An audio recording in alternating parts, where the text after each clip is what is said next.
Hi, this is James Gordon here for a book review. Today's book I'll be talking about today, Second Variety by Phil Dick.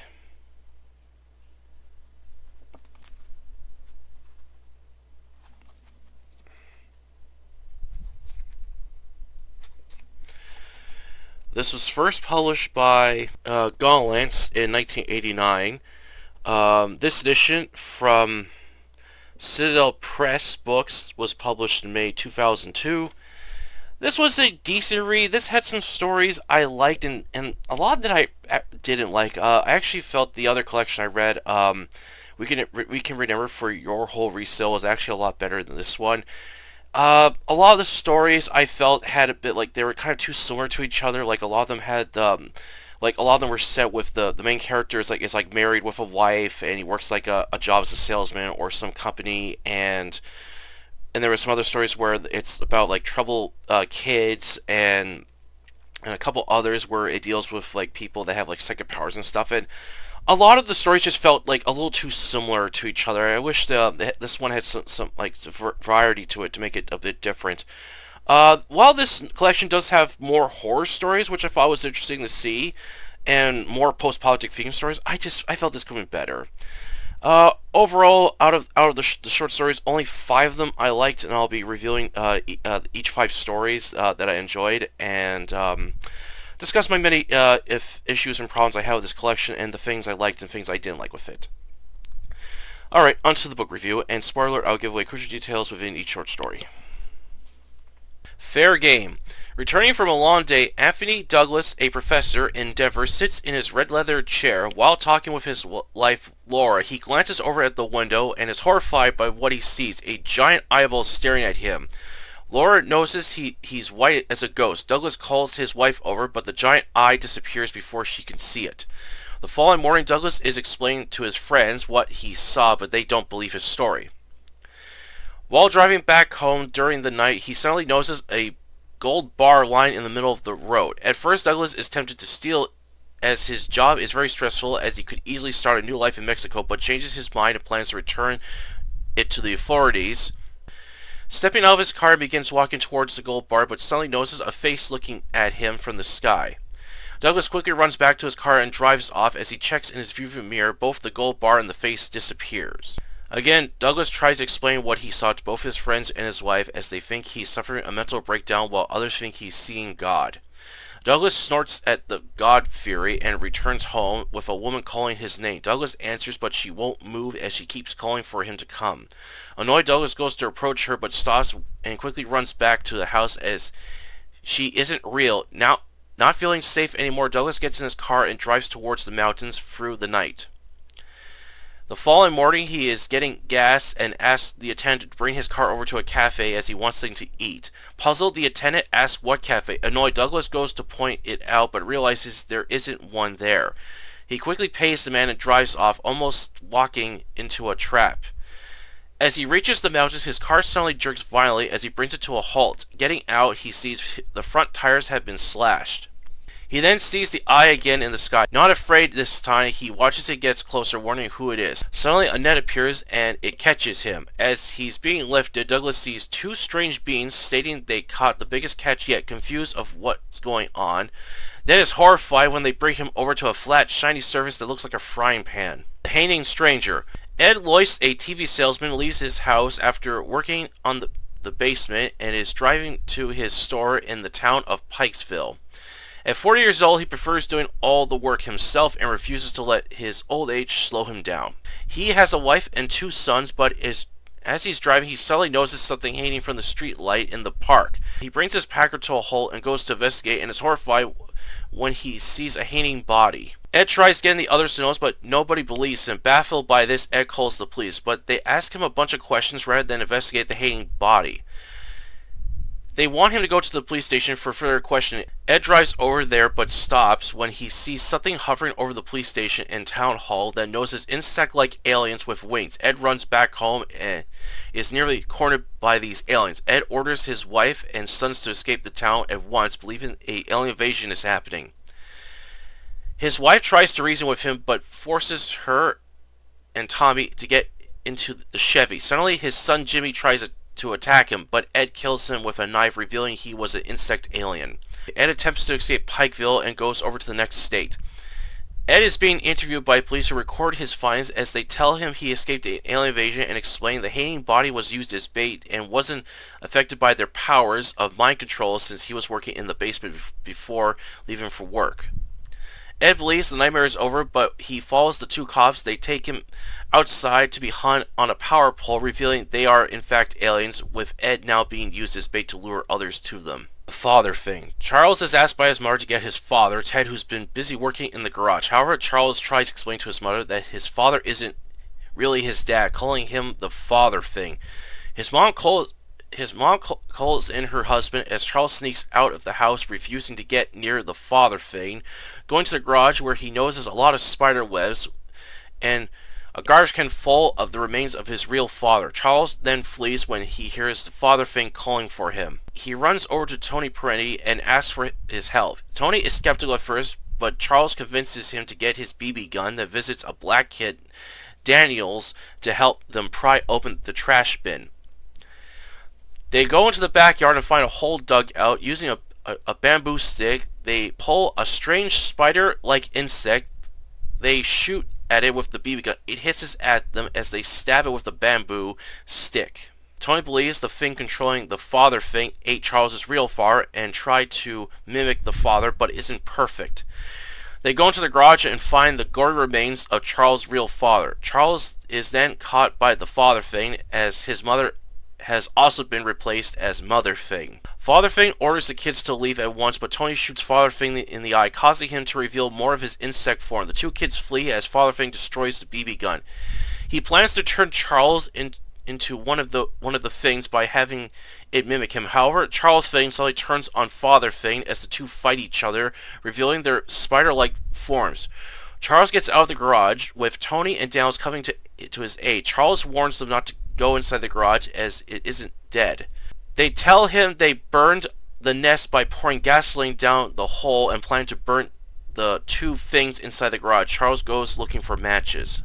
Sales pitch. Ed Morris returns home after working a long shift as a ship driver for Terran Metal Development Corporation. Morris is becoming tired of dealing with virtual ads that give him headaches while passing by the streets, and the worst are robots who try selling him products or other things he isn't interested in. The stress is getting to him as he tries convincing his wife Sally to move to another planet that's less advanced, as it would be a simpler way of life. Sally decides to take her husband out for dinner on his birthday, but as they're getting ready to leave, she hears someone knocking at the door. Morris answers it and is greeted by a large robot wanting to offer him a product called Fast Rod. Morris tries getting it to leave, but it moves past him and proceeds to damage his living room and kitchen. Morris yells at the robot to leave and tries getting Sally to call the police when the robot then repairs everything it's destroyed, revealing its name stands for Fully Automatic Self-Regulating Imaginero. The robot states it's perfect for anything and its price is worth it. Morris and Sally end up eating dinner at home, but he doesn't get much sleep with his wife trying to convince him to buy the Fast Rod, but refuses. Morris gets out of bed and gets dressed for work, with the Fast Rod trying to assist him but slams the door shut on it. The robot begins following Morris wherever he goes, unable to get rid of it, as it refuses to take no for an answer. While driving a ship, Fast Rod points out several parts that are overdue for replacement, which causes Morris to reach his breaking point. He increases the speed and crashes the ship, crawling out of the wreckage, believing he has gotten rid of the robot. To his horror, Fast Rod rises out of the wreckage undamaged, offering its service to him. Morris screams and runs away as the robot chases after him. Second Verity. Set during the aftermath of World War III in the ruins of France, UN soldiers stationed in a bunker see a lone Soviet soldier approaching their base. However, he doesn't get far as claws, metal spear-like robots with spitting blades, slice him up.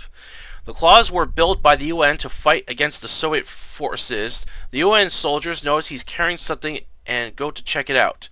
Wearing wrist devices that keep the claws from attacking them, they find in the Soviets' hand an aluminum container. Inside is a message from the Soviets who wish to negotiate a peace talk with the UN. Major Scott gives the task to Joseph Hendricks to go visit the Soviet base. Taking a rifle with him and supplies, he travels through the wastelands. Along the way, Hendricks finds a young boy with a teddy bear, revealing his name as David. David claims he's been staying with other survivors and wishes to tag along with Hendricks, but doesn't answer some of his questions along with staring him in silence. Upon reaching the Soviet base, Hendricks is nearly shot as he dives for cover. As they stop shooting, 3 Soviet soldiers appear. Hendricks asks them why they shot the boy. The soldiers tell him to look at David. When Hendricks does, he is shocked to see David was an android, as they know about them, as they always take along with someone, then strike when they get inside the bunker. Entering the Soviet bunker, Hendricks meets Klaus, Roddy, and their leader, Tasso. While eating and sharing some cigarettes, they show Hendricks photos of the different types of claws that have evolved into human-like robots. The first type of David's, and the other type is Wounded Soldier. However, the second type is unknown. Hendricks tries contacting Major Scott, but is unable to reach him. Hendricks reveals a moon base where the UN is stationed and could escape Earth to live peacefully. During the night, Hendricks is awoken by Tasso, who tells him Klaus has gone insane. When they go to check on him, Klaus believes Roddy is an android because of a noise he made. Trying to reason with him fails, with Klaus killing Roddy, and no mechanical parts are found, just bullet wounds and blood. Klaus is warned not to kill anyone unless is told to. Hendricks is able to reach Scott on the radio, but notices he's acting strangely, and his answers are cold. They leave the Soviet bunker and go to the UN bunker. Hendricks tries getting Major Scott to open the door, but refuses. Hendricks tries getting one of the UN soldiers to open the door, but when it does, Davids appear along with wounded soldiers. Hendricks, Klaus, and Tasso fire at them, but there's too many. Tasso throws a grenade, killing all the androids, but injures Hendricks' arm in the process. They go to reach a underground base with a shuttle that can take them to the moon base. However, Klaus reveals to be an android when he tries attacking Hendricks, but is saved by Tasso. They find the underground base, but are shocked to see the shuttle can only take one person. Tasso convinces Hendricks to let her go since he's too injured to fly the shuttle. After she leaves, Hendricks goes to check on the remains of Klaus' body and is greeted by David and 2 Tassos. He realizes that Tasso was the second variety type of evolved claw. Knowing he's doomed the human race, he draws his pistol and shoots at them. He notices the Tasso androids are carrying bombs as they are building weapons to destroy each other. Second Variety was a decent collection of short stories. While this collection I felt focused a lot more on horror, post-apocalyptic themes, and stories set on other planets, but didn't find that many stories I liked. My main issue with Second Variety collection was I felt too many stories had the same premise of married couples, troubled kids, or were a bit difficult to understand what was going on, along with some of the stories I felt weren't well written. While most of the stories were creative and liked the dark themes that Phil explores in them, but felt some were too short or not well thought out. I felt what would have made some of these stories better if Phil made some of the characters loners and anti-heroes, as I felt it would have been interesting to see this than having stories focusing on married couples and other things I didn't like. Overall, Second Variety is a decent collection of short stories that some might like more than I did. If you want to check out the early works of Phil Dick, then give this collection along with his others a read. Alright, that's the review today. Hope you enjoy it. Yeah, this was a decent read of short stories, so I'll just go over the ones that I liked best.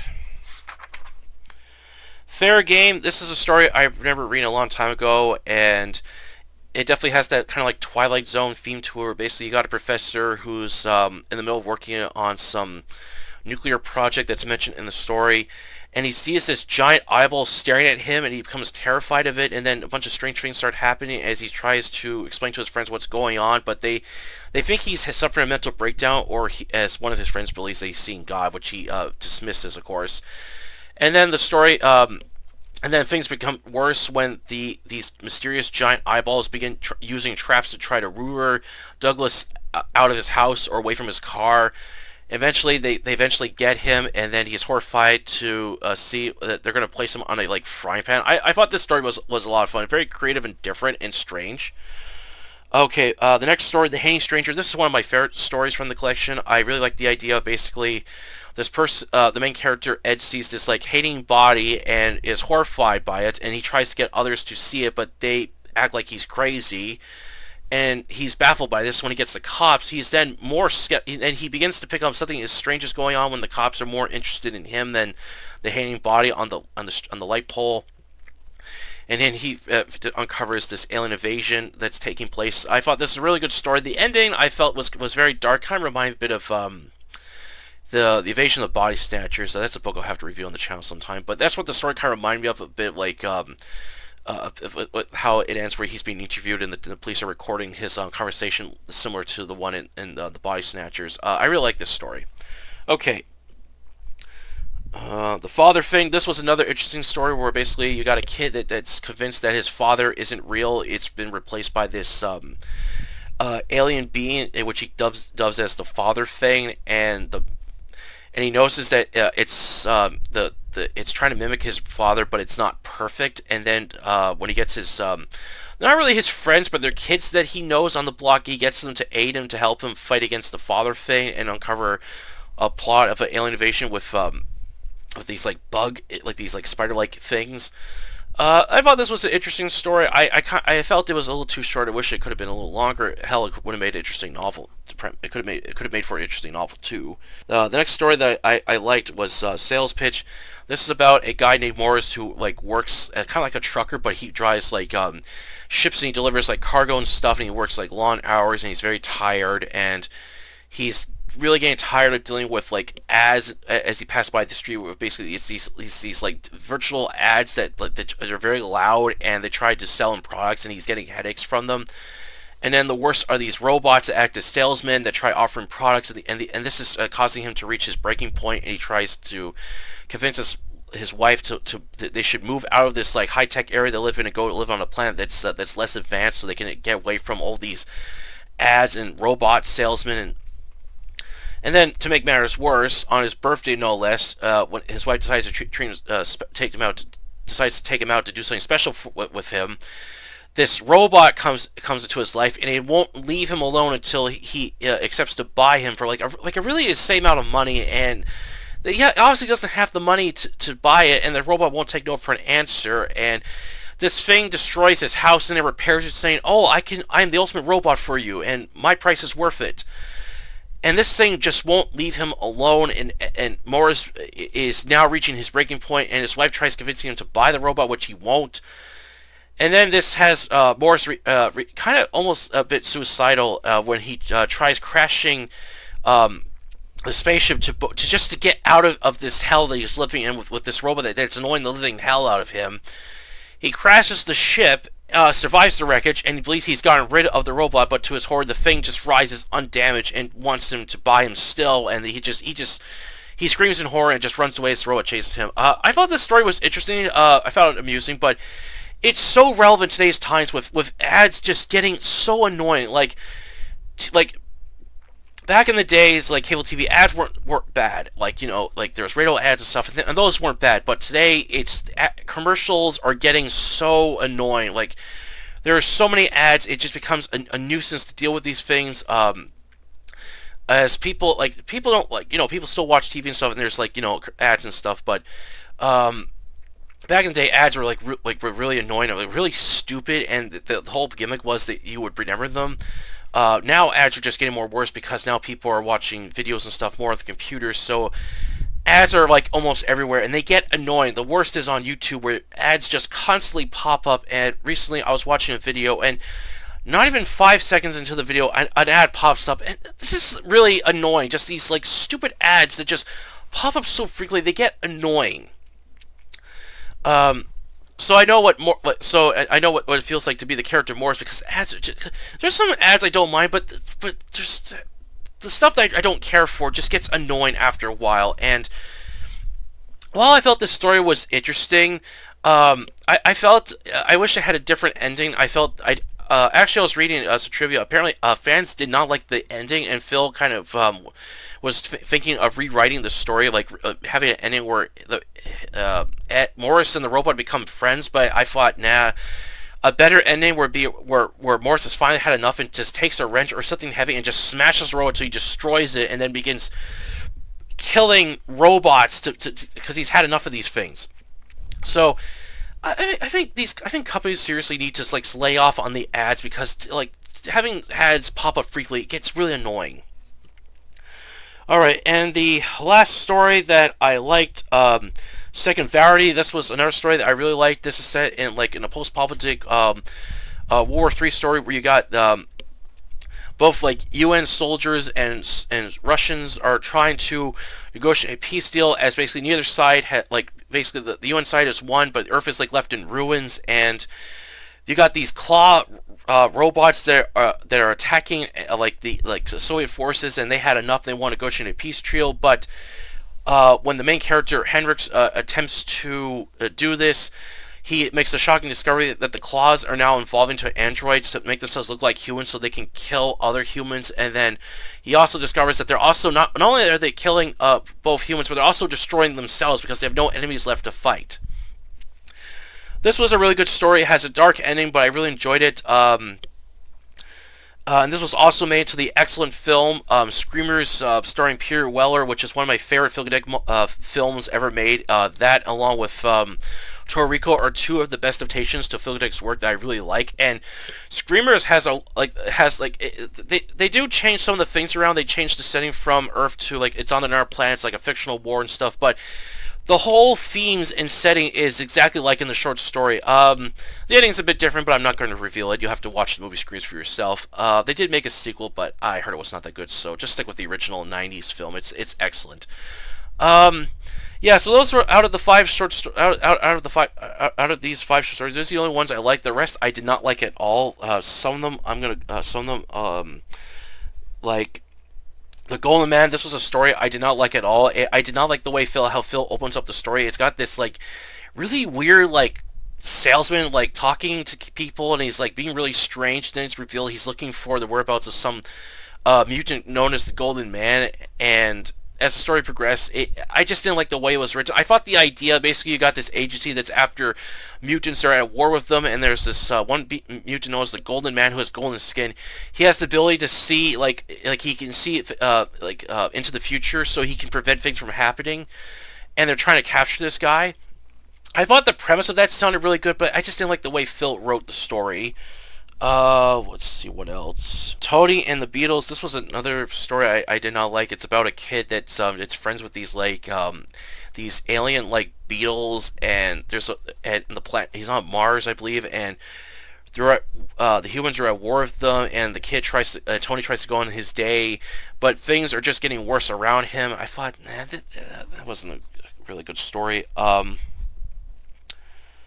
What was another one? The Chrome Fence. I thought this had a really interesting concept, but I just didn't like it. It's about this one. The main character is dealing with people are clashing with each other because of the two sides that they're on. One side has a different belief than the other, and he's being pestered by both sides. Which side is he part of? And he's getting tired of dealing with both these sides, and this is causing a strain with him and his family. And I thought, okay, this had a really interesting idea, and again, it's very similar to today's times, where you got people, there are different sides of politics and stuff, and they're clashing with each other because they're not on their side, and it is relevant to today's times, but I just didn't like the story.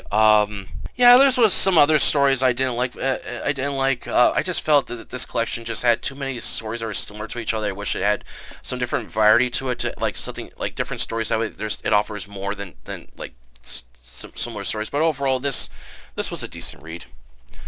That's it for the book review today. Hope you enjoyed it. Please don't forget to like this video and subscribe to October Library, the YouTube channel where I post book reviews and book hauls and artificial content. Until then, I'll catch you later.